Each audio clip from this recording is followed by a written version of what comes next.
Let's move on to our next question. It's from Kevin Peterson. Sorry. My question is to Shashi Tharoor. Happy Onam first. Oh, thank you. You too. You mentioned about Britain. Mentioned that Britain left India in a worse off condition than had it been without Britain. You also mentioned about reparation from Britain. What about the skills in engineering and manufacturing India acquired, the administrative and democratic processes it inherited, the infrastructure left behind, and most of all, the rapid education of the Indian people, of which you are an excellent example? Surely, no one can price these intangible values that were gained during the British rule in India and propelled the country to its present position as one of the leading countries in the world. Finally, one more question. I'm doing a Geoffrey Robertson here. In your opinion, where would India be today if the British did not step into India? Oh, there's a lot there. It'll take the rest of the program to answer. I'll try and touch on it. But this is almost like the American saying to the widow of the American president, apart from that, Mrs. Lincoln, how did you enjoy the play? I mean, really, the British came to one of the richest countries in the world, accounting for 27% of global GDP in 1700, 23% in 1800, and over 200 years of exploitation, depredation, loot and destruction, reduced it to a poster child for third world poverty, with just over 3% of global GDP, 90% of the population living below the poverty line when the British left in 1947, a literacy rate, you speak of education, a literacy rate below 17%, and a life expectancy of 27. The growth rate of British India from 1900 to 1947 was 0.001%. That's what they were doing while draining the country of taxes and resources. Education, my gosh, the British, the last thing they wanted to do was invest in educating Indians. Will Durant, the American historian traveling in India as late as 1930, pointed out that the entire expenditure of the British on education in India, from the nursery level to the highest universities, was less than half the high school budget of the state of New York. All the Indian institutes of technology, the engineering achievements you're talking about, were established after independence by the government of India.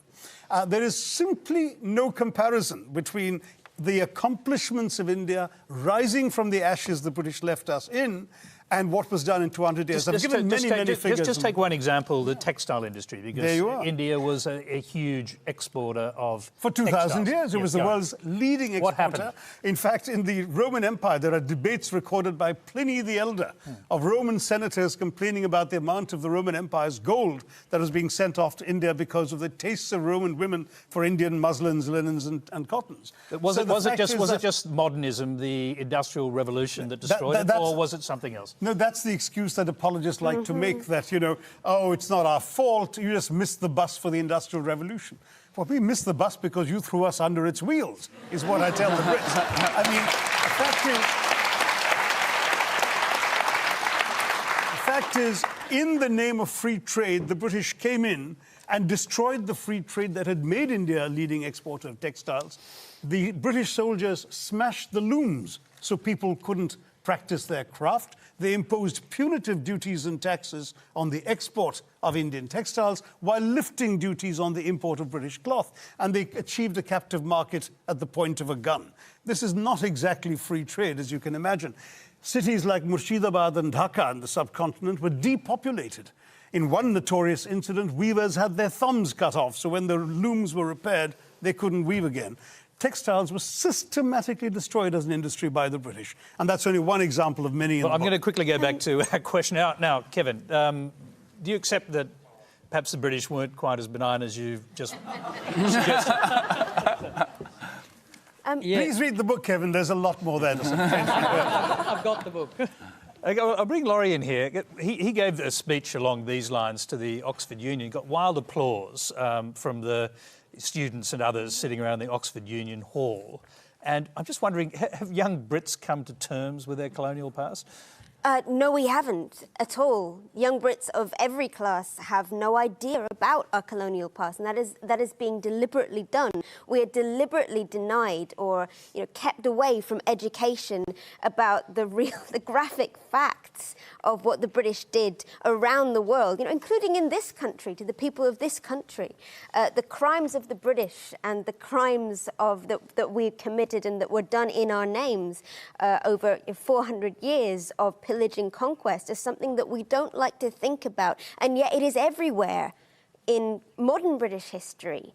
When people talk about Brexit, it's stunning to me that if you ask British people who voted for Brexit what their major fear is, their fear is that people will come to our country and take our things. And that's exactly...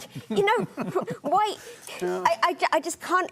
It doesn't compute, but we don't know this history. I took history in British schools up to the age of 18, and I got a pretty good grade. And most You never learned a line of colonial history, did you? Well, almost everything that you have just said, I learned from your book. I'm going to throw quickly back to Shashi because one of the great heroes of the Second World War, in fact of the 20th century, Winston Churchill, you've basically accused him in your book of complicity in a famine that killed 4 million Bengalis. Rightly so. 4.3. I mean, Churchill personally took the decisions that actually not only plunged Bengal into starvation, but had the British actually purchase grain that the Bengalis could barely afford to buy in order to ship it to Europe, not to aid the war effort, as his defenders claim, but to boost the buffer stocks in the event of a future possible invasion of Greece and Yugoslavia. People started dying, and Churchill said, well, it's all their fault anyway for breeding like rabbits. He said, I hate the Indians. They're a beastly people with a beastly religion. Australian ships were docking in Calcutta port and were ordered by Churchill and his odious paymaster, General Lord Cherwell, not to disembark their wheat, but to sail on to Europe, where their wheat might be used in some future reserve stock. On top of that, when conscience-stricken British officials... Yes, I was going to say, did Churchill know people would die? Yes, conscience-stricken British officials are constantly sending memoranda to the Prime Minister personally, because it was his decision, saying that people were dying literally on the streets, and all Churchill could bring himself to do was write peevishly on the side of the file, why hasn't Gandhi died yet? Wow. And this is the man the British want us to hail as an apostle of freedom and democracy, when he has as much blood on his hands as some of the worst genocidal dictators of the 20th century.